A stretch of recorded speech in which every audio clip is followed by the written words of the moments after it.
তাহলে মহারাজ তোমাকেও ডেকে পাঠিয়েছেন? আমি তো কিঞ্চিত বিস্মিত বোধ করছি। এমন আকস্মিক আহ্বানের কারণ কি হতে পারে? কারণ যাই হোক, মহারাজের হ্যাঁতে হ্যাঁ আর নাতে না বলতে হবে। সে তো বিলক্ষণ। মহারাজকে খুশি করতে পারলেই আমরা সুখী হব। ব্যাস ব্যাস ব্যাস, এই তো সার কথা বুঝে গেছো।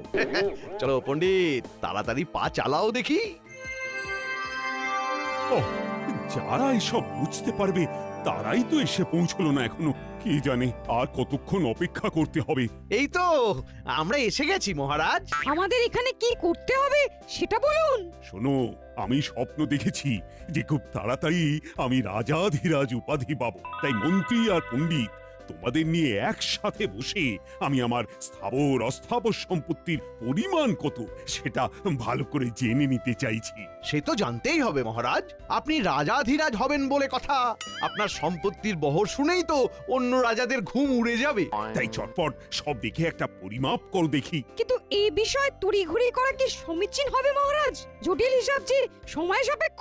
হ্যাঁ, সময় লাগবে বলছো? না না, হিসাব তো সব করাই আছে, শুধু একটু চোখ বুলিয়ে নিলেই হবে।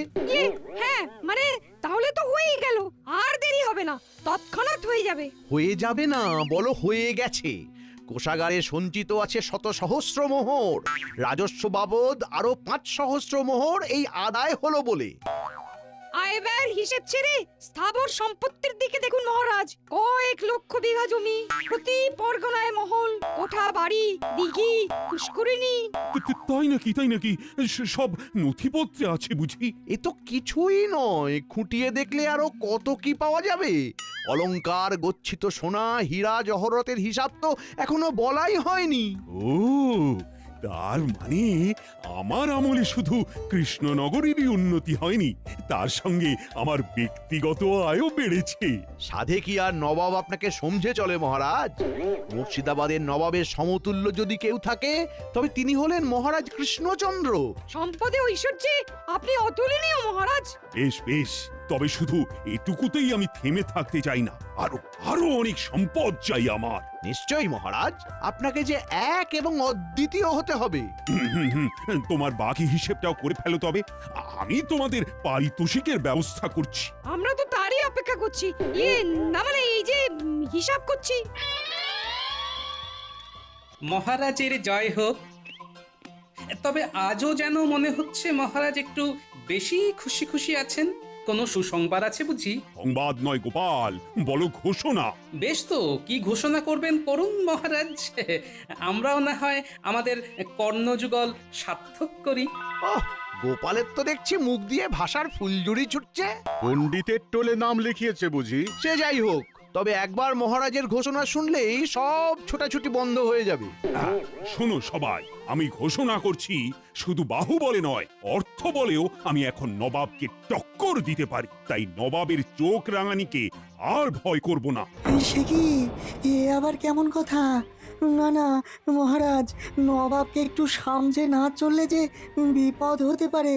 হ্যাঁ, কিচ্ছু হবে না, মহারাজ এখন নবাবের চোখে চোখ রেখে কথা বলতে পারেন। প্রয়োজন পড়লে পড়শি রাজ্য আক্রমণও করব আমি। মহারাজ যেন আজ একটু বেশি সাহসী হয়ে যাচ্ছেন।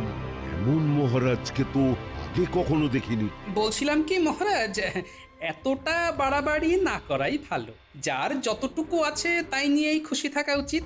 মহারাজ যা ভালো বুঝেছেন তাই স্থির করেছেন, তোমাকে আর ওই বেশি জ্ঞান দিতে হবে না।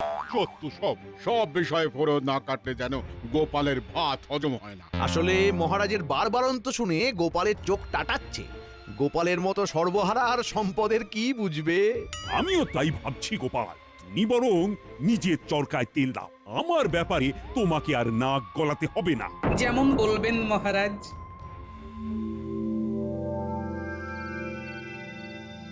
ঠিক হচ্ছে না গিন্নি, ঠিক হচ্ছে না।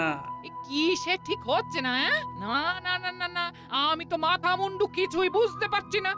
তুমি না পারলেও মহারাজ একদিন ঠিক বুঝবেন, তবে ততক্ষণে বড্ড দেরি হয়ে যাবে গিন্নি। এই দেখো, হেয়ালি করা বন্ধ করে আসল কথাটা বলবে। আসল নকল জানি না, তবে মহারাজ তোষামুদেদের পাল্লায় পড়ে ধরাকে একেবারে সরাগান করছেন, আর সেটা ধরিয়ে দিতে গেলে দু চার কথা শুনিয়ে দিচ্ছেন। বুঝেছি, তার মানে মহারাজের কাছে তোমার মুখ পুড়েছে। হ্যাঁ, না না, তুমিও তো আমাকে সময় অসময়ে কম অপমান করো না গিন্নি, তাই এসব গা সওয়া হয়ে গেছে। ও, সুযোগ বুঝে ঠিক চিমটিটা কেটে দিলে। তবে সময় বুঝে আমি কিন্তু সুদে আসলে ফেরত দেব, তখন টেরটি পাবে। আমি তো ভাবছি মহারাজের কথা, কবে যে মহারাজ নিজের ভুল বুঝতে পারবেন। ব্যাপার কি মন্ত্রী, মনে হচ্ছে তুমি কিছু বলবে বলবে করছো, কিন্তু বলতে পারছো না। হ্যাঁ মানে মানে মহারাজ, বলছিলাম কি যে নবাবকেও ছাড়িয়ে যেতে গেলে আপনার জীবনযাত্রার মান আরো উন্নত করলে ভালো হয়। তবে কি মহারাজ নিতান্তই ওই সাদা মাটা জীবনযাপন করেন? মহারাজ যেমন আছেন তেমনই তো ভালো আছেন, অযথা অন্যরকম কিছু করার কি প্রয়োজন? প্রয়োজন আছে বই কি, নবাবকে দেখিয়ে দিতে হবে যে মহারাজও কিছু কম যান না, তাই দামি আতর, সুগন্ধি, অলংকার সব লাগবে, আর সেখান থেকেই আমাকে সুবিধা মতো সরাতে হবে। না না না, এটা তুমি মন্দ বলনি মন্ত্রী। হ্যাঁ, যেমন যা ব্যবস্থা করার করো তাহলে। ভেতরে ভেতরে সে কি আর করতে বাকি রেখেছি মহারাজ? কই কে আছো, নিয়ে এসো দেখি। উমা, মহারাজের জন্য কত কি, এইসব না হলেই বা ক্ষতি কি? তুমি থামো সভাকবি, শুধু এখানেই শেষ নয় মহারাজ, আরো আছে। আরো বলো কি? কই কই কই, দেখি দেখি দেখি।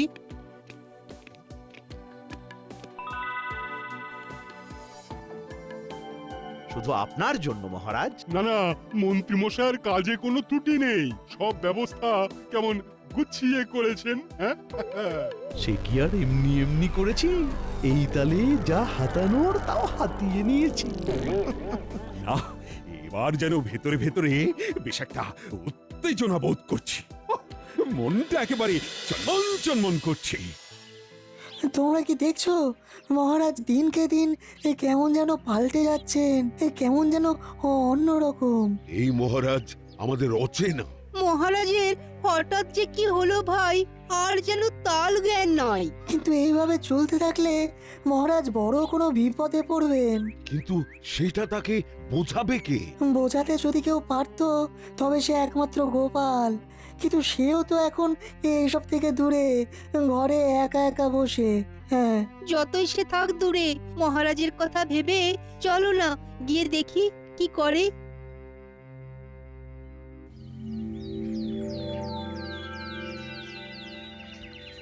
ও গোপাল দাদু, তোমার কি হয়েছে বলো তো? সারাদিন কেমন যেন মন খারাপ করে ঘরে বসে থাকো আজকাল। এটা কিন্তু গুলটে ঠিক বলেছে, না আমাদের তুমি গল্প বলো আর না মজা করো। তোদের এরকম মনে হচ্ছে বুঝি? তা তোরা আমার মুখ দেখেই মনের কথা বুঝে গেলি? হ্যাঁ, আমরা সব বুঝতে পারি, সেই জন্যই তো বলছি মন খারাপ করে বসে না থেকে আমাদের পড়াও দেখি। হ্যাঁ হ্যাঁ, গোপাল দাদু পড়ালে আমাদের খুব তাড়াতাড়ি পড়া মুখস্থ হয়ে যায়। হবে না কেন, গোপাল দাদু তো বুদ্ধির রাজা, তাই বুদ্ধি করেই আমাদেরও বুদ্ধি বাড়িয়ে দেয়। বটে, তোরাও দেখছি ভালোই তোল্লাই দিতে শিখে গেছিস।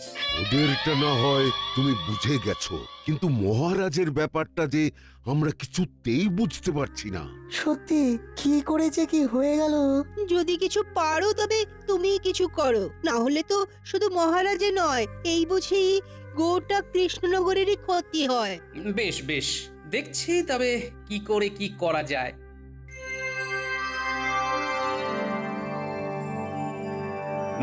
তারপর মন্ত্রী রাজস্ব আদায়ের কাজে হাত দিলে নাকি? না মহারাজ, এই তো দেব দেব করছি। দেব দেব না করে দিয়ে ফেলো, আর ফেলে রেখো না। ঠিকই তো মহারাজ, কাজ ফেলে রাখলে পরে যে মাথায় বাজ পড়বে। ব্যাস, কথা নেই বার্তা নেই, আবার চলে এলো ফোড়ন কাটতে। এই যে গোপাল, নিজের মতো করে আসছো, নিজের মতো করে যাচ্ছ, এটা কিন্তু ভালো হচ্ছে না। সে যাই হোক, এখন কি চাই সেটা বল। চাইতেই তো এসেছে মহারাজ, না হলে কি আর এমনি এমনি আসে? তবে যত যাই দিন মহারাজ, কোনো কিছু দিয়ে এই গোপালের দারিদ্রতা ঘুচবে না। গোপাল থাকে তো ওই খড়ের চালের ঘরে, আর পরে ওই একটা ধুতি আর একটা ফতুয়া। ওর আবার কি চাই মহারাজ? বিলক্ষণ, এর থেকে বেশি দিলে ওর সহ্য হবে না। তবে মহারাজ, আপনি যে এখন দিন দরিদ্রের দান ধ্যান করা বন্ধ করে দিয়েছেন, সে কথা কি গোপালের কানে গেছে? শোনো গোপাল, এই খাম্বাজ রাজা, বর্ধমানের রাজা, উৎকলের রাজারা বিভিন্ন সাহায্য চাইছে। আমি কিন্তু তাতে কর্ণপাত করছি না। আমাকে আপনারা যত যাই বলুন, তবুও বলছি আরেকবার ভেবে দেখুন, যেমন যা করছেন কাজটা কিন্তু ভালো হচ্ছে না। তা তুমি কি আমায় সতর্ক করতে এসেছো আর ভাবছো তোমার কথায় আমি সুরসুর করে আমার সব স্বপ্ন জলাঞ্জলি দিয়ে দেব? সে গুড়ে বালি। তাই তুমি হাতে তালি দিতে দিতে নিজের রাস্তা দেখো এবার। বেশ, আপনি যেমন বলবেন মহারাজ।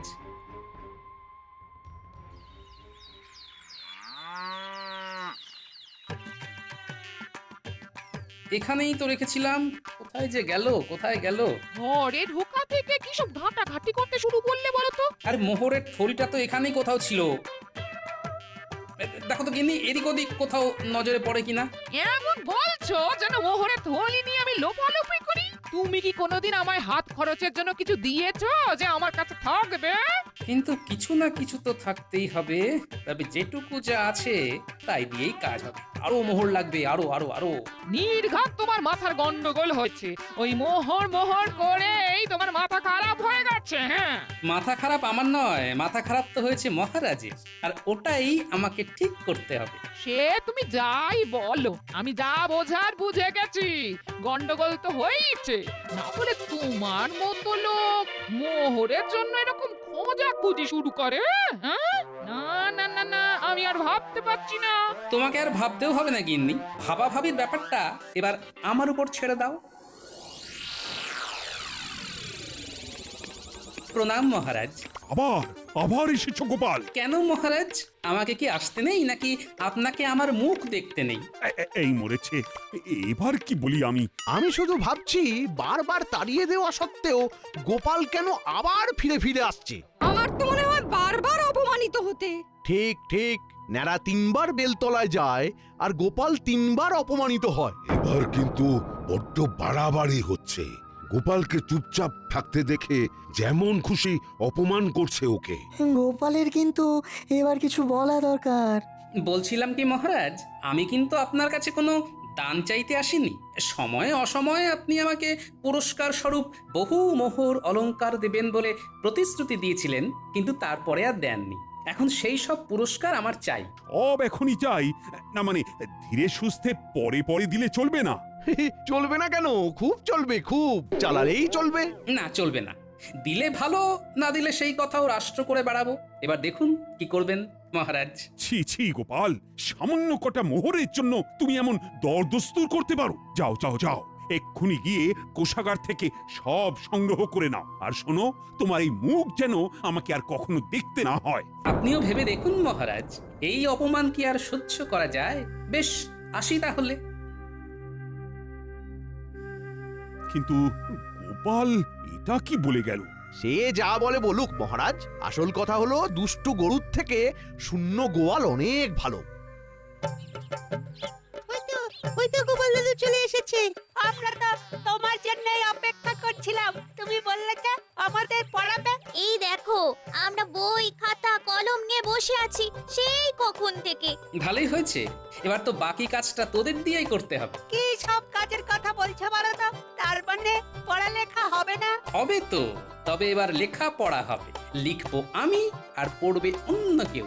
দে দে কাগজ কলমখানা দে দেখি, চটপট লিখে ফেলি।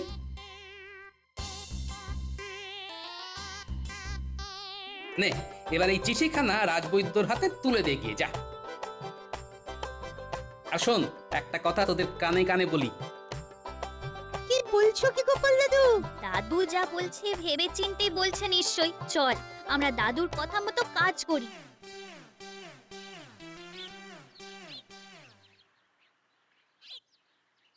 বলি বুড়ো বয়সে কি আবার লেখাপড়া করার স্বাদ জাগলো নাকি?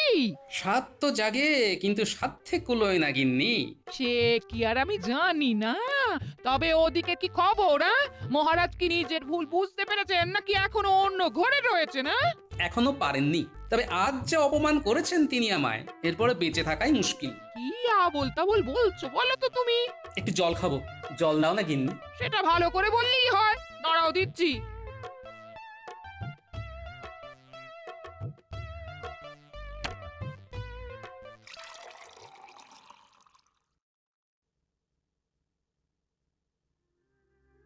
ও মা গো, কি হলো গো?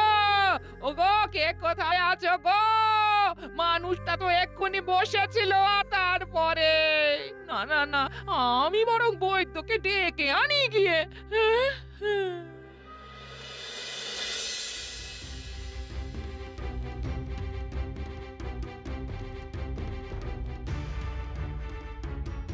তখন থেকে তো অনেক পরীক্ষা করলেন, কিন্তু মানুষটা এখনো চোখ খুলে দেখছে না কেন? হ্যাঁ, বড্ড দেরি হয়ে গেছে। আর মানে এই মানেটা কি?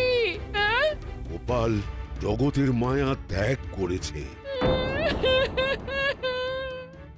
আমার সে কি কথা গো? ও গো, আমার কি হবে? ও দাদু, দাদু, ওঠো না গো। ও দাদু, একবার চোখ খুলে দেখো না। ও দাদু, দাদু, দাদু গো। এই যে তোমরা যাও, একটা কাজ করো, মহারাজকে গিয়ে এই খবরটা দিয়ে এসো এক্ষুনি। বাকি ব্যবস্থা আমি করছি না হয় ততক্ষণ। আজ সকাল থেকে মনটা যেন কেমন আনচান আনচান করছে। কেন মহারাজ, আপনি কি কোনো ব্যাপারে চিন্তিত? চিন্তা না, মানে হ্যাঁ হ্যাঁ, মানে চিন্তা তো একটা আর চিন্তা করে কি হবে মহারাজ? যা হওয়ার তা তো হয়ে গেছে। গোপাল দাদু আর নেই মহারাজ। দাদু আমাদের ছেড়ে চলে গেছে। একবার শেষ দেখা দেখে আসবেন। হ্যাঁ, কি শুনলাম আমি? গোপাল আর নেই। এমনটা তো একটুও ভাবতে পারিনি। আজ এ কি দুর্যোগ নেমে এলো এখানে? গোপাল আর নেই, এমনও শুনতে হবে। আমার তো মনে হচ্ছে মহারাজের কাছে অপমানের জ্বালা সহ্য করতে না পেরেই গোপাল হৃদরোগে আক্রান্ত হয়েছে। না না না, ব্যাপারটা ভালো হলো না। চলো চলো, সবাই মিলে গোপালের বাড়ি যাই। হ্যাঁ হ্যাঁ হ্যাঁ, তাই চলুন মহারাজ। গোপাল আমাদের এতদিনের সাথী, গোপালের শেষ যাত্রায় আমরাই কাঁধ দেব না হয়।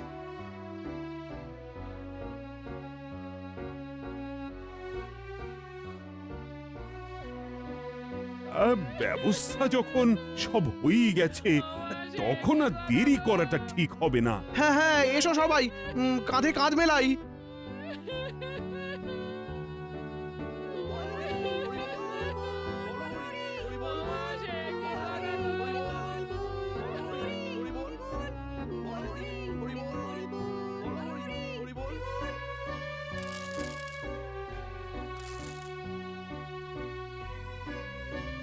ও, এই দৃশ্য কিনা শেষে আমাকে দেখতে হলো, কিন্তু তবু আমার খুব জানতে ইচ্ছে করছে, বাচ্চারা থলি ভর্তি মোহর অলংকার সব ছড়াতে ছড়াতে যাচ্ছে কেন?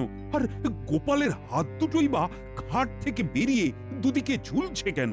মহারাজ, আর একটা ব্যাপার কি আপনি লক্ষ্য করেছেন? কি বলো তো? গোপালের দেহ কারা কাঁধে করে নিয়ে যাচ্ছে? হ্যাঁ হ্যাঁ, হয়তো মন্ত্রী, সেনাপতি, জ্যোতিষী আর পণ্ডিত। আসলে গোপালের এই শেষ যাত্রা আমাদের কিছু শিক্ষা দিয়ে যাচ্ছে মহারাজ। এই যে দেখুন, যারা গোপালকে সহ্য করতে পারত না, এখন তাদেরই কাঁধে গোপাল যাচ্ছে। তার মানে শেষ পর্যন্ত কেউই কারোর শত্রু থাকে না, সবাই মান অভিমান ভুলে কাঁধে কাঁধ মিলিয়ে পার করে দেয়। তাই তো, এই দৃশ্য তো সেই কথাই বলছে। আর ওই যে মোহর আর অলংকার ছড়িয়ে যাচ্ছে, সেটাও বুঝিয়ে দেয় যে এই অর্থ, সমৃদ্ধি সবই ফেলে একসময় চলে যেতে হবে। কি ভীষণ সত্যি। দুটো খালি হাতও বুঝিয়ে দিচ্ছে খালি হাতেই আমরা সংসারে এসেছিলাম আর খালি হাতেই আমাদের যেতে হবে। এই চরম সত্যিটা আমি আগে বুঝিনি। গোপাল, গোপাল, তুমি মরে গিয়ে আমাকে চরম শিক্ষা দিয়ে গেলে। ভগবান, কিন্তু এখন শিক্ষা পেলেও গোপাল তো আর ফিরবে না। কে বলেছে গোপাল ফিরবে না? মহারাজ চাইলে গোপাল ফিরেও আসতে পারে আর রাজসভাতেও যেতে পারে। তার মানে গোপাল, তুমি মারা যাওনি? দেখো দেখো, গোপাল মরেনি। তবে সবটাই যে গোপাল ওই চিঠি লিখে আমাকে আগেই জানিয়ে গেছিল সেটা তো আর মহারাজকে বলিনি। আরে আরে দেখছেন কি খাটটা এবার কাঁধ থেকে নামান। আমাদের দাদু আমাদের ছেড়ে চলে যাবে, তাই সাহস নাকি? আমরা যেতে দেব নাকি? এক্ষুনি খাট নামান, না হলে গোপাল দাদুকে খাটে চাপিয়ে কাঁধে করে সারা কৃষ্ণনগর ঘোরাতে হবে। উফ, এতক্ষণে ঘাম দিয়ে ছাড়লো যেন জ্বর। কেউ এসে হাতটা আমার ধর। ও গোপাল, আচ্ছা একখানা খেল দেখালে বটে। খেল তো এবার আমি দেখাবো। হ্যাঁ, এই বুড়ো বয়সে তোমার হিম্মতকে আমি বের করছি। মহারাজকে শিক্ষা দিতে গিয়ে এমন রসিকতা না করলেই চলছিল না। আর ঝেঁটিয়ে তোমার মাথা থেকে এই রসিকতার ভূত নামাবো। হ্যাঁ, এই এই এই ওরে বাবা রে, গেলাম রে। ছেড়ে দাও গিন্নি, এবারের মতো ছেড়ে দাও আমাকে। ওরে বাবা রে। সবাই গোপালের কাছে জব্দ আর গোপাল গিন্নির কাছে।